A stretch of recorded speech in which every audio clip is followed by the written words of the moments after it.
بسم اللہ الرحمن الرحیم۔ صحیح بخاری جلد 1 باب نمبر 3، 1 سا یا اس کے قریب پانی کی مقدار سے غسل کرنا۔ حدیث نمبر 251۔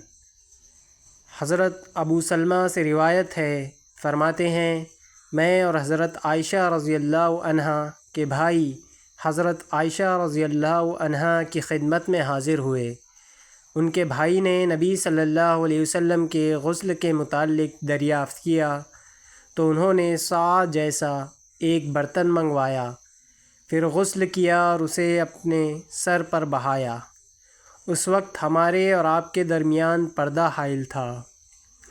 ابو عبداللہ امام بخاری رحمہ اللہ کہتے ہیں کہ یزید بن ہارون، بحر بن اسعد اور عبد الملک بن ابراہیم جدی نے حضرت شعبہ سے قدر صاع کے الفاظ بیان کیے ہیں۔ فائدہ: اس حدیث کی آڑ میں منکرین حدیث اور رافضی بہت اعتراض کرتے ہیں کہ اس میں عریانیت ہے، کیونکہ لوگوں کے سامنے غسل کرنے کا بیان ہے، لہٰذا احادیث کی صداقت مجروح ہے۔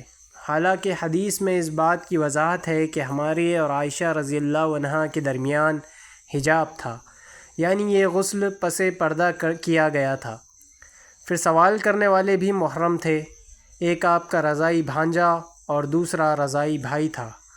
چونکہ غسل کر کے دکھانا تھا، اس لیے سر کا حصہ پردے سے باہر تھا اور یہ دونوں محرم دیکھ رہے تھے کہ غسل کی ابتدا کہاں سے ہوئی، لیکن جسم کے دیگر اعضاء جن کا چھپانا محرم سے بھی ضروری ہے وہ پردے میں تھے۔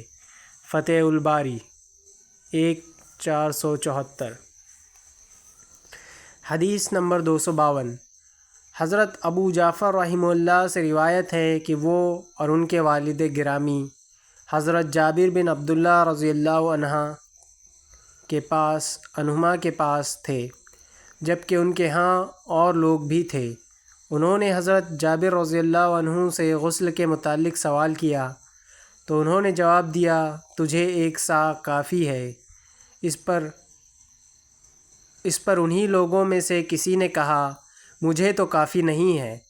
حضرت جابر رضی اللہ عنہ نے فرمایا، اتنا پانی تو اس ذات گرامی کے لیے کافی ہوتا تھا جن کے بال بھی تجھ سے زیادہ تھے اور وہ خود بھی تجھ سے بہتر تھے۔ پھر حضرت جابر رضی اللہ عنہ نے ایک کپڑے میں ہماری امامت کرائی۔ حدیث نمبر 253۔ حضرت ابن عباس رضی اللہ عنہما سے روایت ہے کہ نبی صلی اللہ علیہ وسلم اور حضرت میمونہ رضی اللہ عنہا ایک ہی برتن سے غسل فرمایا کرتے تھے۔ ابو عبداللہ امام بخاری رحمہ اللہ نے کہا کہ ابن عینیہ آخر عمر میں ان ابن عباس ان میمونہ کہنے لگے تھے، لیکن صحیح الفاظ وہی ہے جو ابو نعیم نے بیان کیے ہیں۔ باب 4، جس نے اپنے سر پر 3 مرتبہ پانی بہایا۔ حدیث نمبر 254۔ حضرت جبیر بن مطعم رضی اللہ عنہ سے روایت ہے، انہوں نے کہا، رسول اللہ صلی اللہ علیہ وسلم نے فرمایا، میں تو اپنے سر پر 3 بار پانی بہاتا ہوں، اور یہ کہہ کر آپ نے اپنے دونوں ہاتھوں سے اشارہ فرمایا۔ فائدہ: امام بخاری رحمہ اللہ کا اس عنوان سے مقصد یہ ہے کہ غسل میں اصل بات استیعاب ہے۔ 3 بار پانی ڈالنے کا عدد بذات خود مطلوب نہیں، بلکہ 3 بار عمل کرنے میں راز یہ ہے کہ تکرار عمل سے عمل میں قوت آ جاتی ہے۔ 3 بار کا عمل تکراری کی آخری حد ہے۔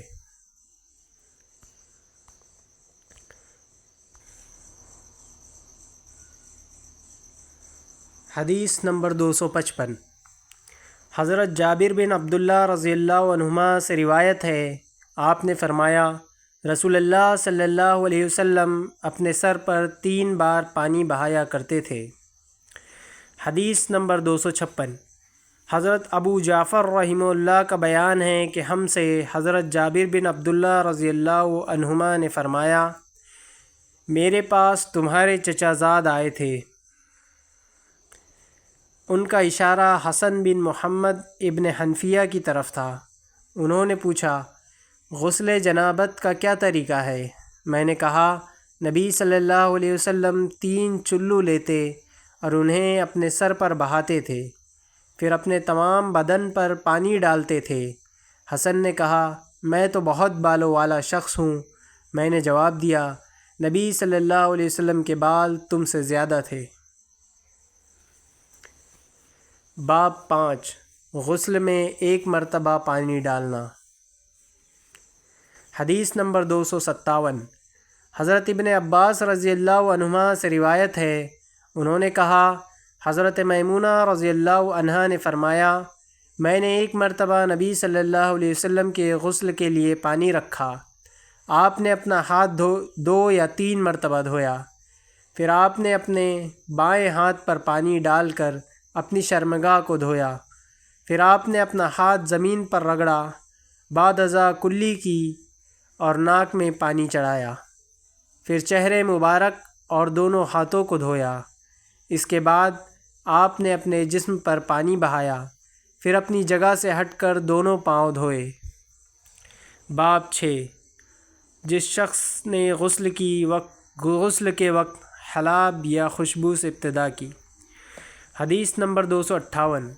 حضرت عائشہ رضی اللہ عنہا سے روایت ہے، انہوں نے فرمایا، نبی صلی اللہ علیہ وسلم جب غسل جنابت کرنے کا ارادہ فرماتے تو حلاب جیسی کوئی چیز منگواتے اور اسے اپنے ہاتھ میں لے کر پہلے سر کی دائیں حصے سے ابتدا کرتے، پھر بائیں جانب لگاتے، اس کے بعد اپنے دونوں ہاتھوں سے تالو پر مالش کرتے۔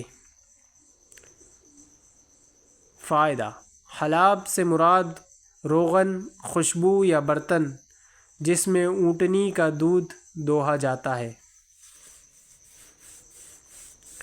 باب 7 غسل جنابت میں کلی کرنا اور ناک میں پانی چڑھانا۔ حدیث نمبر 259۔ حضرت میمونہ رضی اللہ عنہا سے روایت ہے، انہوں نے فرمایا، میں نے نبی صلی اللہ علیہ وسلم کے لیے غسل کا پانی رکھا تو آپ نے اپنے دائیں ہاتھ سے بائیں ہاتھ پر پانی ڈالا اور دونوں ہاتھوں کو دھویا، پھر آپ نے اپنی شرمگاہ کو دھویا، اس کے بعد آپ نے اپنا ہاتھ زمین پر رکھا اور اسے مٹی سے رگڑا اور دھویا، بعد ازاں آپ نے کلی کی اور ناک میں پانی چڑھایا، پھر چہرے مبارک کو دھویا اور اپنے سر پر پانی بہایا۔ اس کے بعد آپ اس جگہ سے الگ ہوئے اور اپنے پاؤں دھوئے، پھر آپ کو ایک رومال پیش کیا گیا لیکن آپ نے اس سے اپنا بدن صاف نہیں فرمایا۔ فائدہ: مزمزہ اور استنشاق غسل میں واجب ہے یا سنت؟ احناف اور حنابلہ واجب کہتے ہیں جبکہ مالکیہ اور شوافع اسے سنت قرار دیتے ہیں۔ امام بخاری رحمہ اللہ کے ترجمۃ الالباب سے یہ معلوم ہوتا ہے، غالباً وہ یہ ثابت کرنا چاہتے ہیں کہ غسل سے پہلے اگر وضو نہ کیا جائے کیونکہ اسے وجوب کا درجہ حاصل نہیں، صرف سنت ہی ہے، تو غسل سے پہلے مزمزہ، کلی کرنے اور استنشاق، ناک میں پانی ڈالنے کا اہتمام ضرور کر لیا جائے۔ واللہ عالم۔ باب 8 ہاتھ کو مٹی سے رگڑنا تاکہ وہ صاف ہو جائے۔ حدیث نمبر 260۔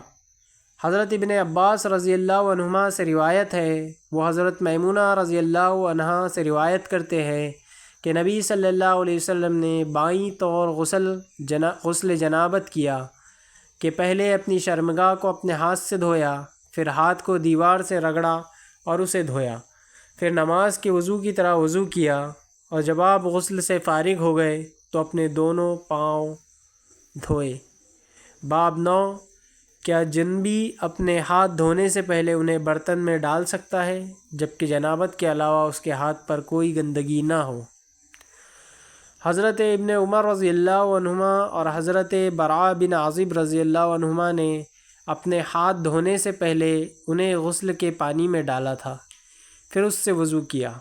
حضرت عبداللہ بن عمر اور حضرت ابن عباس رضی اللہ عنہم ان چھینٹوں میں کوئی مزے کا خیال نہیں کرتے تھے جو غسل جنابت سے اڑتی ہیں۔ حدیث نمبر 261 حضرت عائشہ رضی اللہ عنہا سے روایت ہے، انہوں نے فرمایا میں اور نبی صلی اللہ علیہ وسلم ایک ہی برتن سے غسل کرتے تھے جس میں ہمارے ہاتھ ایک دوسرے سے آگے پیچھے پڑتے تھے۔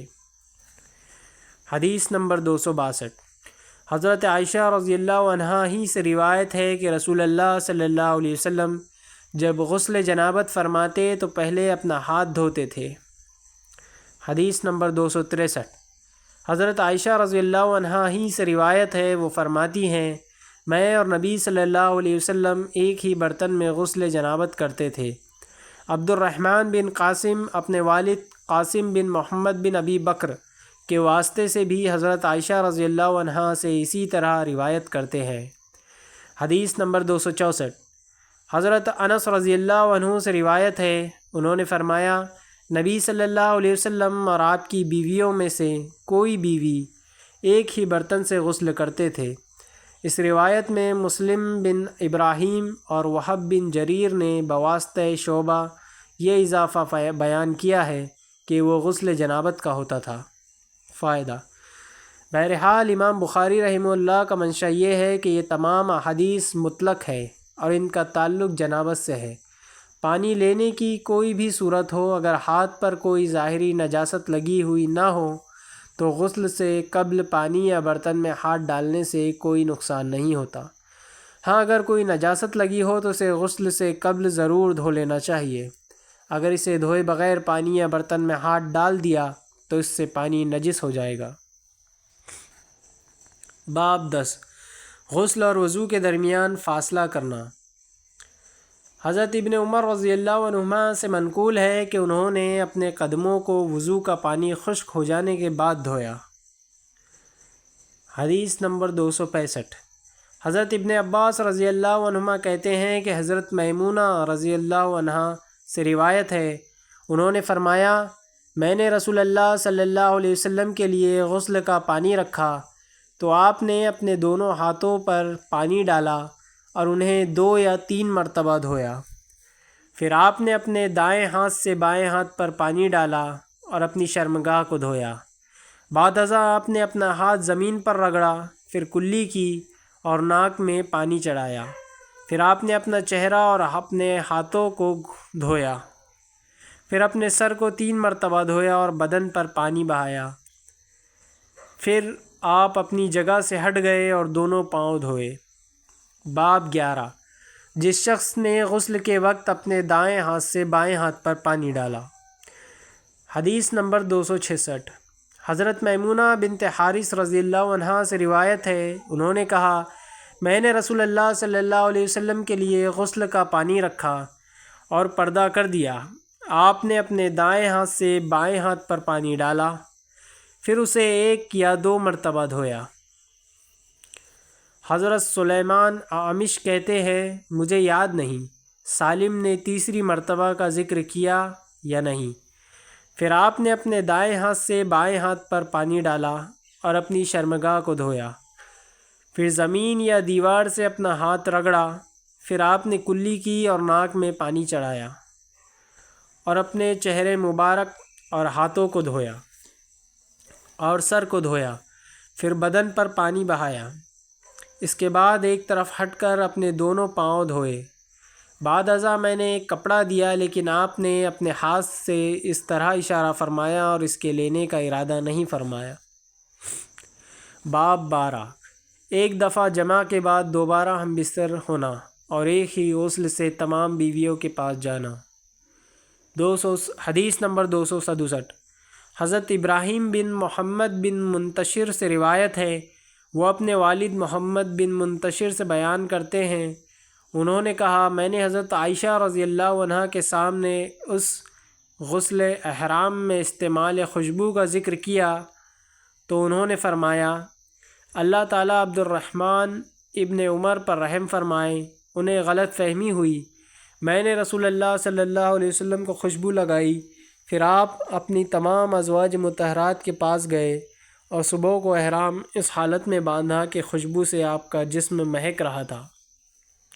فائدہ: امام بخاری رحمہ اللہ کا مقصد یہ ہے کہ جمع کے بعد دوسرے جمع کی نوبت آئے تو اس کا کیا حکم ہے؟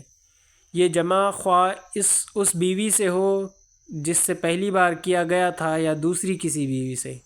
عنوان کا دوسرا جز یہ ہے کہ چند بیویاں ہیں، ان سب سے ہم بستر ہونے کے بعد آخر میں ایک ہی غسل کرے تو اس کا کیا حکم ہے؟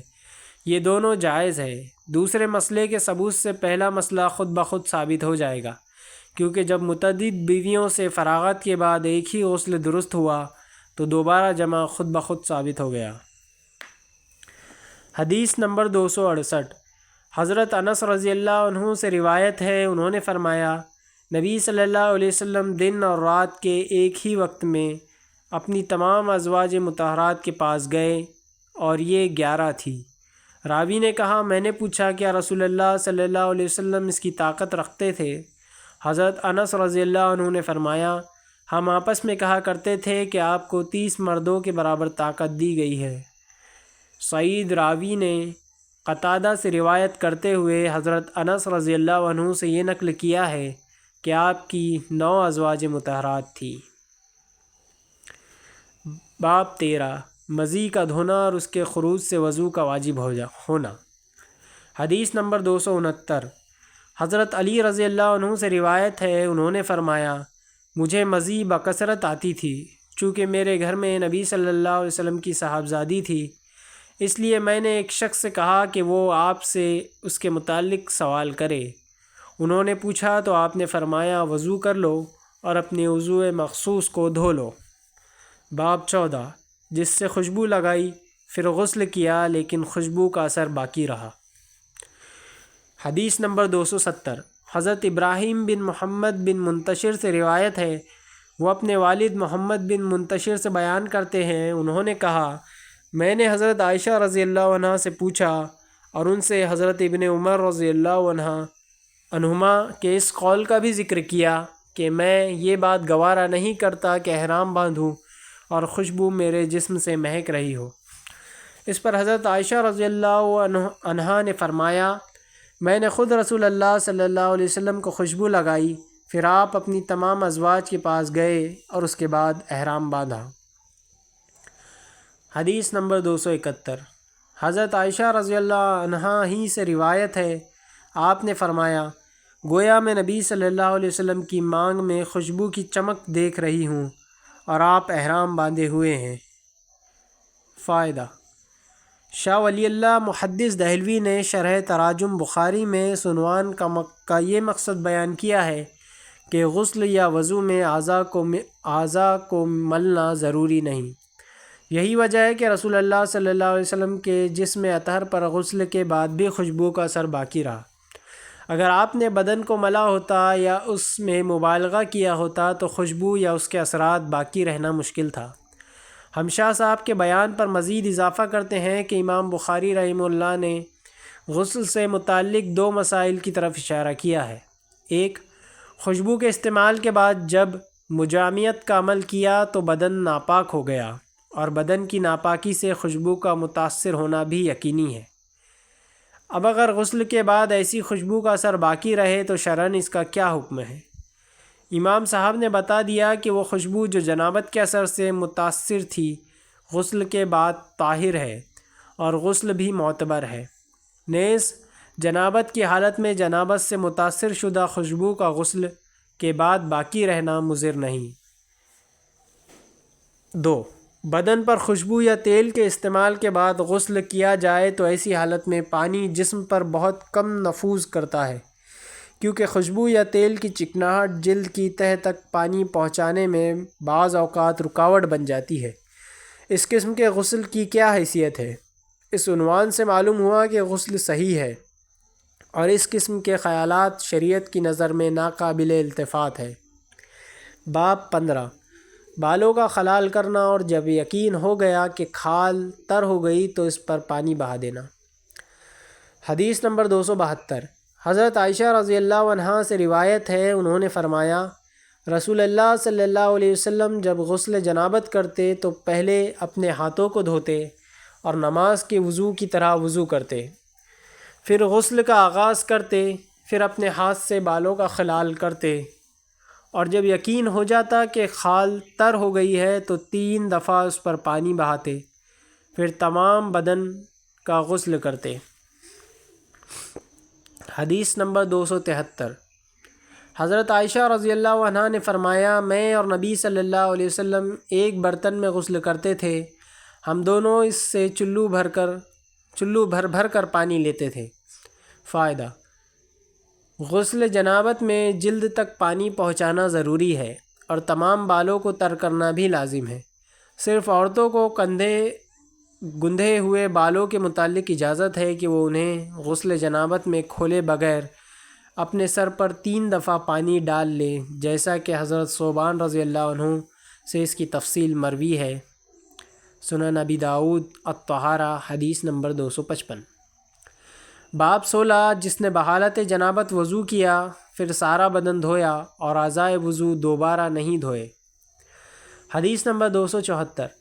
حضرت میمونہ رضی اللہ عنہا سے روایت ہے، انہوں نے فرمایا، رسول اللہ صلی اللہ علیہ وسلم نے غسل جنابت کے لیے پانی رکھا، پھر آپ نے اپنے دائیں ہاتھ سے بائیں ہاتھ پر 2 یا 3 مرتبہ پانی ڈالا، بعد ازاں اپنی شرمگاہ کو دھویا، پھر اپنے ہاتھ کو زمین یا دیوار پر 2-3 مرتبہ رگڑ کر دھویا، پھر کلی کی اور ناک میں پانی ڈالا اور اپنے چہرے اور بازوؤں کو دھویا، پھر آپ نے اپنے سر مبارک پر پانی بہایا، پھر تمام جسم کو دھویا، پھر اپنی جگہ سے ہٹ کر اپنے دونوں پاؤں دھوئے۔ حضرت میمونہ رضی اللہ عنہا فرماتی ہے، میں آپ کے پاس ایک کپڑا لے کر آئی تو آپ نے اسے نہیں لیا اور ہاتھوں ہی سے پانی جھاڑنے لگے۔ فائدہ: اعضائے وضو کو دوران غسل میں دوبارہ دھونے کی ضرورت اس وقت نہیں ہوگی جب وضوء شرعی کی نیت سے اعضائے وضو کو غسل سے پہلے دھویا گیا ہو۔ اس کے برعکس اگر اعضائے وضو کو صرف ان کی شرافت کی وجہ سے غسل سے پہلے دھویا، وضوء شرعی کی نیت نہیں کی، تو اس صورت میں امام بخاری نے عدم اعادہ کا فیصلہ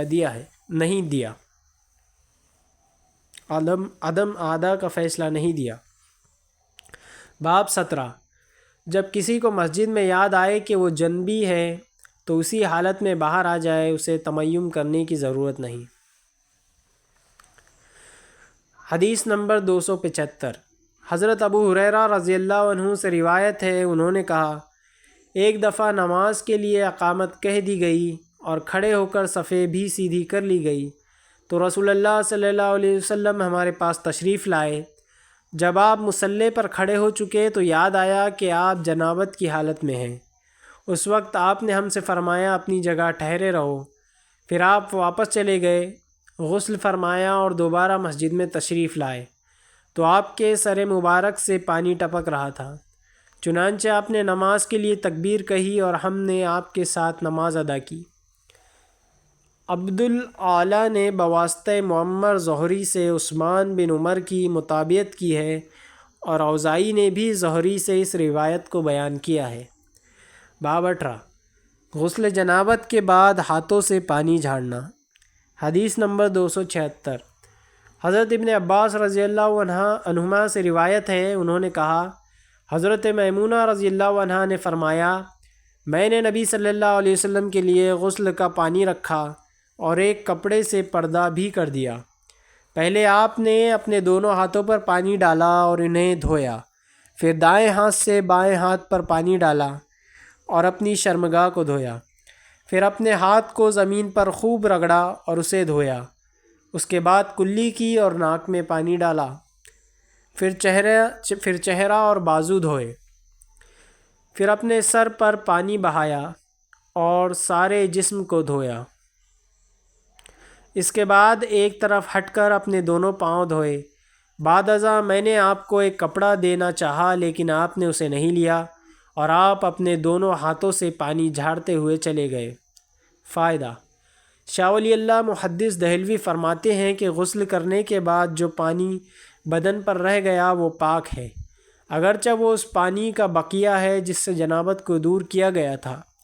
اگر اس میں کوئی مذائقہ ہوتا تو رسول اللہ صلی اللہ علیہ وسلم اسے ہاتھوں سے نہ جھاڑتے، کیونکہ ایسا کرنے سے چھینٹے اڑتے ہیں اور ان کے کپڑوں پر پڑنے کا بھی اندیشہ بدستور ہے۔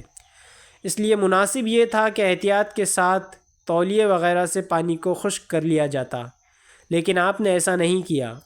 معلوم ہوا کہ پانی پاک ہے اور اس کے کپڑوں پر لگ جانے میں کوئی نقصان نہیں۔ اس حدیث سے یہ بھی معلوم ہوا کہ اعضائے وضو سے گرنے والا پانی پاک ہے، جبکہ بعض غالی احناف اسے نجس کہتے ہیں۔ فتح الباری 1/472۔ باب 19 سر کے دائیں حصے سے غسل جنابت کا آغاز کرنا۔ حدیث نمبر 277۔ حضرت عائشہ صدیقہ رضی اللہ عنہا سے روایت ہے، انہوں نے فرمایا، ہم میں سے اگر کسی کو جنابت لاحق ہوتی تو وہ اپنے ہاتھوں میں پانی لے کر سر پر 3 مرتبہ ڈالتی، پھر اپنے ہاتھ میں پانی لے کر اپنے دائیں حصے پر ڈالتی، اس کے بعد پانی لے کر بائیں حصے کا غسل کرتی۔ باب 20 جس نے خلوت میں ننگے ہو کر غسل کیا اور جس نے کپڑا باندھ لیا، دونوں جائز ہیں، مگر کپڑا باندھ کر غسل کرنا افضل ہے۔ بہز نے اپنے والد حکیم سے، انہوں نے بہز کے دادا معاویہ سے، انہوں نے نبی صلی اللہ علیہ وسلم سے بیان کیا، اللہ تعالیٰ لوگوں کی نسبت اس بات کا زیادہ حقدار ہے کہ اس سے حیا کی جائے۔ حدیث نمبر 278۔ حضرت ابو ہریرہ رضی اللہ عنہ سے روایت ہے، وہ نبی صلی اللہ علیہ وسلم سے بیان کرتے ہیں، آپ نے فرمایا، بنی اسرائیل ایک دوسرے کے سامنے برہنہ ہو کر غسل کرتے اور ایک دوسرے کو دیکھتے تھے، جبکہ موسیٰ تنہا نہاتے۔ بنی اسرائیل نے کہا، اللہ کی قسم موسیٰ ہمارے ساتھ اس لیے غسل نہیں کرتے کہ وہ مرض فتق میں مبتلا ہے۔ اتفاق سے ایک دن موسیٰ علیہ السلام نے نہاتے وقت اپنے کپڑے ایک پتھر پر رکھ دیے، ہوا یوں کہ وہ پتھر آپ کے کپڑے لے کر بھاگ نکلا۔ حضرت موسیٰ علیہ السلام اس کے تعاقب میں یہ کہتے ہوئے دوڑے، اے پتھر میرے کپڑے دے دے، اے پتھر میرے کپڑے دے دے، یہاں تک کہ بنی اسرائیل نے موسیٰ علیہ السلام کو دیکھ لیا اور کہنے لگے، واللہ موسیٰ کو کوئی بیماری نہیں۔ حضرت موسیٰ علیہ السلام نے اپنے کپڑے لیے اور پتھر کو مارنے لگے۔ حضرت ابو ہریرہ رضی اللہ عنہ نے فرمایا، اللہ کی قسم موسیٰ علیہ السلام کی مار کے 6 یا 7 نشان اس پتھر پر اب بھی موجود ہے۔ حدیث نمبر 279۔ حضرت ابو ہریرہ رضی اللہ عنہ ہی سے روایت ہے، وہ نبی صلی اللہ علیہ وسلم سے بیان کرتے ہیں، آپ نے فرمایا، ایک مرتبہ حضرت ایوب علیہ السلام ننگے نہا رہے تھے کہ ان پر سونے کی ٹڈیاں گرنے لگیں۔ حضرت ایوب علیہ السلام انہیں اپنے کپڑے میں سمیٹنے لگے۔ اس موقع پر اللہ تعالیٰ نے انہیں آواز دی، اے ایوب، جو تم دیکھ رہے ہو کیا میں نے تمہیں ان سے بے نیاز نہیں کیا؟ حضرت ایوب نے عرض کیا، مجھے تیری عزت کی قسم کیوں نہیں، مگر میں تیرے کرم سے بے نیاز نہیں ہو سکتا۔ اس حدیث کو ابراہیم، موسیٰ بن عقبہ سے، وہ صفوان سے، وہ عطا بن یسار سے، وہ حضرت ابو ہریرہ سے، وہ نبی صلی اللہ علیہ وسلم سے اس طرح بیان کرتے ہیں، ایک دفعہ ایوب ننگے ہو کر غسل کر رہے تھے علیہ السلام۔ باب 21 لوگوں کے سامنے نہاتے وقت پردہ کرنا۔ حدیث نمبر 280۔ حضرت ام ہانی بنت ابی طالب رضی اللہ عنہا سے روایت ہے، انہوں نے کہا، میں فتح مکہ کے دن رسول اللہ صلی اللہ علیہ وسلم کی خدمت میں حاضر ہوئی تو میں نے دیکھا کہ آپ غسل کر رہے ہیں اور حضرت فاطمہ رضی اللہ عنہا نے آپ کو پردہ کر رکھا ہے۔ رسول اللہ صلی اللہ علیہ وسلم نے پوچھا، یہ کون خاتون ہے؟ میں نے خود عرض کیا، میں ام ہانی ہوں۔ حدیث نمبر 281۔ حضرت میمونہ رضی اللہ عنہا سے روایت ہے، انہوں نے فرمایا، میں نے نبی صلی اللہ علیہ وسلم کا پردہ کیا تھا جبکہ آپ غسل جنابت کر رہے تھے، چنانچہ آپ نے پہلے اپنے دونوں ہاتھ دھوئے، پھر آپ نے اپنے دائیں ہاتھ سے بائیں ہاتھ پر پانی ڈالا، پھر آپ نے اپنی شرمگاہ اور اس آلائش کو دھویا جو لگی ہوئی تھی، بعد ازاں آپ نے اپنا ہاتھ دیوار یا زمین پر رگڑا، پھر آپ نے نماز کے وضو جیسا وضو کیا، البتہ پاؤں نہیں دھوئے، پھر آپ نے پورے جسم پر پانی بہایا، اس کے بعد وہاں سے ہٹ کر اپنے پاؤں دھوئے۔ سطر کے بیان میں ابو عوانہ اور ابن فضیل نے سفیان کی مطابقت کی ہے۔ باب 22، جب عورت کو احتلام ہو جائے۔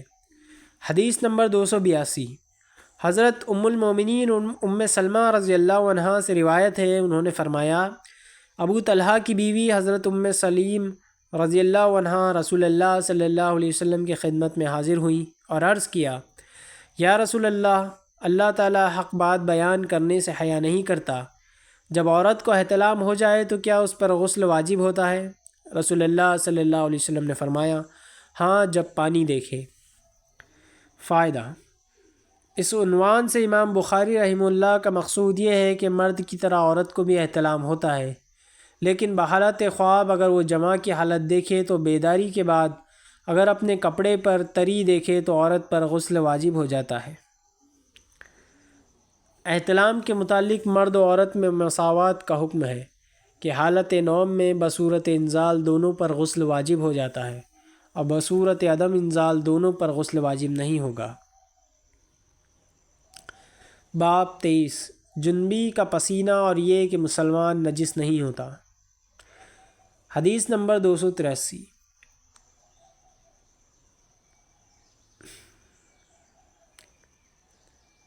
حضرت ابو ہریرہ رضی اللہ عنہ سے روایت ہے، نبی صلی اللہ علیہ وسلم انہیں مدینے کے راستے میں ملے جبکہ وہ ابو ہریرہ رضی اللہ عنہ اس وقت بحالت جنابت تھے، چنانچہ وہ کہتے ہیں میں آپ کے پاس سے کھسک گیا اور دور جا کر غسل کیا، پھر حاضر خدمت ہوا تو رسول اللہ صلی اللہ علیہ وسلم نے فرمایا، اے ابو ہریرہ، تم کہاں تھے؟ میں نے عرض کیا، میں جنبی تھا، لہٰذا مجھے یہ بات پسند نہ تھی کہ آپ کے پاس ناپاک حالت میں بیٹھوں۔ آپ نے فرمایا، سبحان اللہ، مسلمان نجس نہیں ہوتا۔ اس حدیث سے معلوم ہوا کہ جنابت مسلمان میں اس قسم کی نجاست پیدا نہیں کرتی کہ اس کی وجہ سے سلام و کلام، نشست و برخاست، اکل و شرب اور اس سے میل ملاقات ممنوع قرار دی جائے۔ جنابت ایک حکمی چیز ہے جس کی موجودگی میں اکثر علماء کے نزدیک وہ قرآن کو ہاتھ نہیں لگا سکتا، اس کی تلاوت نہیں کر سکتا، مسجد میں داخل نہیں ہو سکتا اور اس پر تو سب کا اتفاق ہے کہ جنبی نماز نہیں پڑھ سکتا، یعنی اس نجاست حکمی کا تعلق خاص معاملات سے ہے۔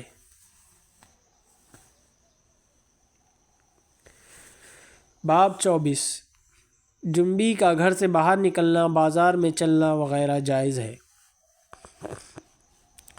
حضرت عطا نے کہا، جنبی سینگی لگوا سکتا ہے، اپنے ناخن کاٹ سکتا ہے اور اپنا سر بھی منڈوا سکتا ہے، خواہ اس نے وضو نہ کیا ہو۔ حدیث نمبر 284، حضرت انس رضی اللہ عنہ سے روایت ہے، انہوں نے فرمایا، نبی صلی اللہ علیہ وسلم بعض اوقات ایک رات میں اپنی تمام ازواج مطہرات کے پاس ہو آتے تھے اور اس وقت ان کی تعداد 9 تھی۔ حدیث نمبر 285، حضرت ابو ہریرہ رضی اللہ عنہ سے روایت ہے، انہوں نے فرمایا، رسول اللہ صلی اللہ علیہ وسلم سے میری ملاقات بحالت جنابت ہوئی، آپ نے میرا ہاتھ پکڑ لیا اور میں آپ کے ساتھ چلنے لگا، یہاں تک کہ آپ بیٹھ گئے تو میں چپکے سے اٹھا اور اپنے ٹھکانے پر پہنچا، وہاں میں نے غسل کیا، پھر حاضر خدمت ہوا، آپ وہیں تشریف فرما تھے۔ آپ نے فرمایا، ابو ہریرہ، تم کہاں تھے؟ میں نے آپ سے عرض کر دیا۔ آپ نے فرمایا، ابو ہریرہ، سبحان اللہ، بلا شبہ مومن ناپاک نہیں ہوتا۔ فائدہ: اس سلسلے میں شاہ ولی اللہ محدث دہلوی نے بڑی عمدہ بات لکھی ہے، فرماتے ہیں جسے رات کو جنابت لاحق ہو اس کے متعلق رسول اللہ صلی اللہ علیہ وسلم کا ارشاد گرامی ہے کہ وضو کرو اور شرمگاہ کو دھو لو، پھر سو جاؤ۔ میں کہتا ہوں کہ جنابت چونکہ فرشتوں کی صفات و طباع کے منافی ہے اور وہ ہر وقت انسان کے ساتھ رہتے ہیں، اس لیے مومن کے لیے اللہ تعالیٰ کو یہی پسند ہے کہ وہ بحالت جنابت یوں ہی آزادی و بے پرواہی سے اپنی ضروریات، سونے کھانے پینے میں مصروف نہ ہو۔ اگر طہارت کبریٰ غسل نہ کر سکے تو کم از کم طہارت صغریٰ وضو ہی کر لے، کیونکہ فی الجملہ طہارت کا حصول دونوں سے ہو جاتا ہے، اگرچہ شارع نے دونوں کو جدا جدا احداث پر تقسیم کر دیا ہے۔ حجت البالغہ 557 اس بنا پر بہتر ہے کہ جنبی آدمی کم از کم وضو کر لے، اگرچہ جواز کی حد تک وضو کے بغیر رہنے میں کوئی مذائقہ نہیں، واللہ اعلم۔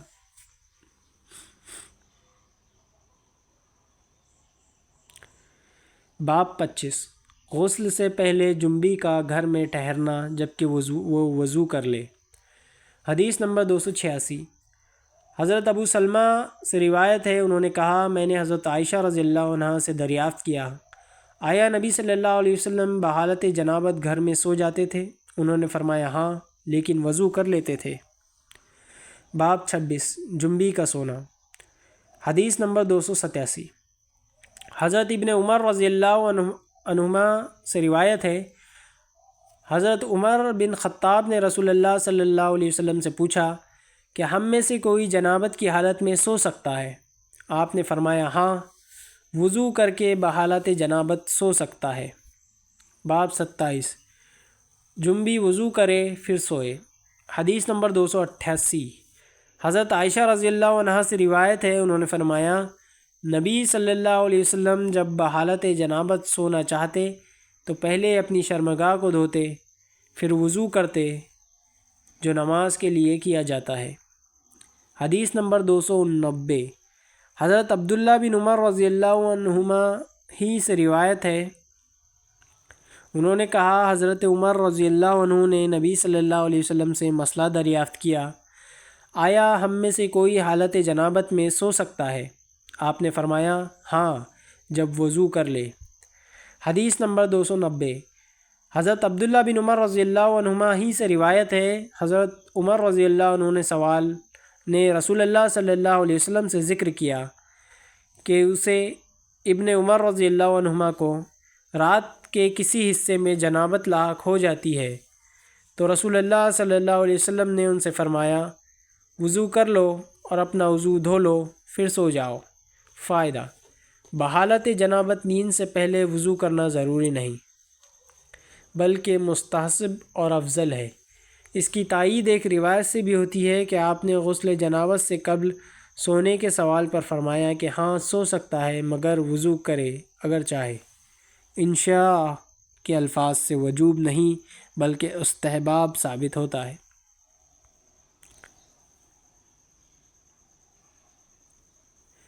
انشاء کے الفاظ سے وجوب نہیں بلکہ استحباب ثابت ہوتا ہے۔ باب 28 جب میاں بیوی دونوں کے خطان ایک دوسرے سے مل جائے۔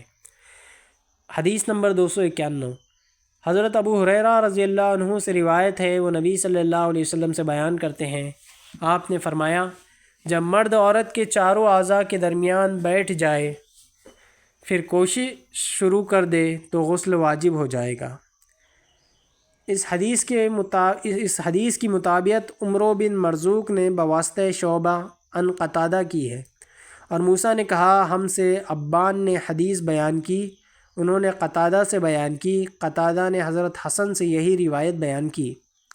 باب 29 عورت کی شرمگاہ سے جو رطوبت لگ جائے اس کا دھونا۔ وضاحت عورت کی اندام نہانی سے بہنے والی رطوبت دو طرح کی ہوتی ہے، ایک رطوبت داخل فرج، اس سے مراد وہ رطوبت ہے جو عورت سے جماع کے وقت حرکت سے پیدا ہوتی ہے، یہ رطوبت بلا اتفاق ناپاک ہے، اگر کپڑے کو لگ جائے تو وہ ناپاک ہو جاتا ہے جسے دھونا ضروری ہے۔ دو رطوبت خارج فرج، اس سے مراد وہ رطوبت ہے جو ہمہ وقت محل میں رہتی ہے، گویا وہ اس حصے جسم کا پسینہ ہے۔ چونکہ یہ پیشاب کا مقام ہے اس لیے محل کے نجس ہونے سے یہ بھی نجس ہے، البتہ احناف کے ہاں یہ رطوبت ناپاک نہیں۔ امام بخاری رحمہ اللہ نے دونوں قسم کی رطوبت کو دھونے کے متعلق فرمایا ہے۔ حدیث نمبر 292 حضرت زید بن خالد جہنی سے روایت ہے، انہوں نے حضرت عثمان رضی اللہ عنہ سے دریافت کیا، اگر کوئی شخص اپنی بیوی سے ہم بستری کرے مگر انزال نہ ہو تو اس کے متعلق آپ کی کیا رائے ہے؟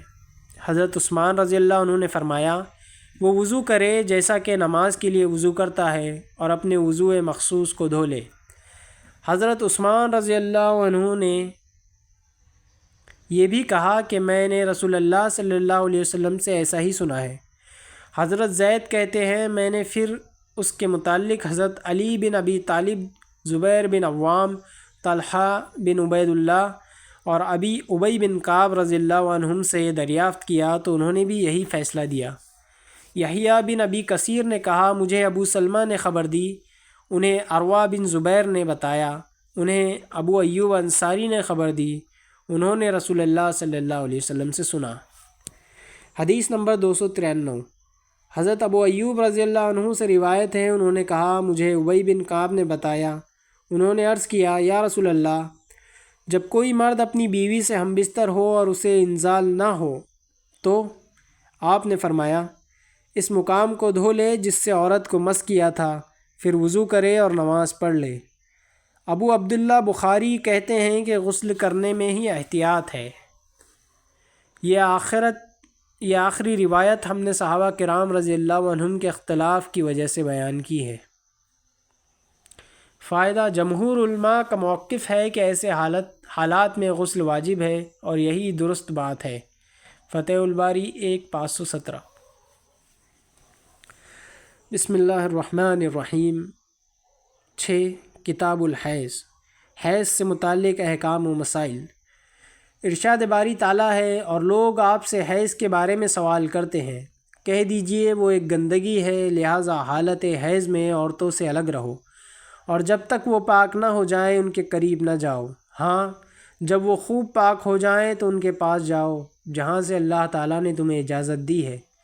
اللہ تعالیٰ توبہ کرنے والوں کو اور پاک رہنے والوں کو پسند کرتا ہے۔ باب 1، حیض کی ابتدا کیسے ہوئی؟ نبی اکرم صلی اللہ علیہ وسلم کا ارشاد گرامی ہے، حیض ایسی چیز ہے جو اللہ تعالیٰ نے حضرت آدم علیہ السلام کی بیٹیوں کے لیے مقرر فرما دی ہے۔ بعض حضرات کہتے ہیں حیض پہلے بنی اسرائیل پر مسلط کیا گیا تھا۔ ابو عبداللہ امام بخاری رحمہ اللہ کہتے ہیں نبی صلی اللہ علیہ وسلم کی حدیث تمام عورتوں کو شامل ہے۔ باب، حائضہ کو جب حیض آ جائے تو اس کے متعلق کیا حکم ہے؟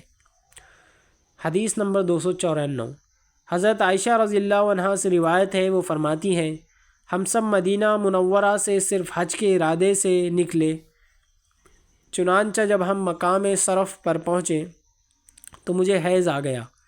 رسول اللہ صلی اللہ علیہ وسلم میرے پاس تشریف لائے تو میں رو رہی تھی۔ آپ نے فرمایا تجھے کیا ہوا؟ کیا حیض آ گیا ہے؟ میں نے عرض کیا جی ہاں۔ آپ نے فرمایا یہ امر تو اللہ تعالیٰ نے بنات آدم پر لکھ دیا ہے، لہٰذا تم وہ تمام کام کرو جو حاجی کرتا ہے، البتہ بیت اللہ کا طواف نہ کرنا۔ حضرت عائشہ رضی اللہ عنہا نے فرمایا رسول اللہ صلی اللہ علیہ وسلم نے اپنی ازواج مطہرات کی طرف سے گائے کی قربانی دی۔ باب 2، حائضہ عورت کا اپنے خاوند کے سر کو دھونا اور اس میں کنگھی کرنا۔ حدیث نمبر 295، حضرت عائشہ رضی اللہ عنہا سے روایت ہے، انہوں نے فرمایا میں بحالت حیض رسول اللہ صلی اللہ علیہ وسلم کے سر مبارک میں کنگھی کیا کرتی تھی۔ حدیث نمبر 296، حضرت عروہ رحمہ اللہ سے روایت ہے، ان سے سوال کیا گیا آیا حائضہ عورت میری خدمت کر سکتی ہے یا بحالت جنابت میرے قریب آ سکتی ہے؟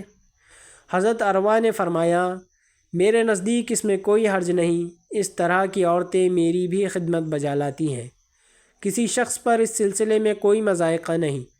مجھے حضرت عائشہ رضی اللہ عنہا نے بتایا کہ وہ بحالت حیض رسول اللہ صلی اللہ علیہ وسلم کے سر مبارک میں کنگھی کیا کرتی تھی، حالانکہ رسول اللہ صلی اللہ علیہ وسلم اس وقت مسجد میں اعتکاف فرما ہوتے۔ آپ اپنا سر مبارک قریب کر دیتے اور حضرت عائشہ رضی اللہ عنہا حائضہ ہونے کے باوجود اپنے حجرے ہی سے کنگھی کر دیا کرتی تھیں۔ باب 3، مرد کا اپنی حائضہ بیوی کی گود میں قرآن پڑھنا۔ حضرت ابو وائل اپنی خادمہ کو ابو رزین کے پاس بھیجتے جبکہ وہ بحالت حیض ہوتی۔ وہ غلاف میں لپٹے ہوئے قرآن کو اس کی ڈوری سے پکڑے لے آتی۔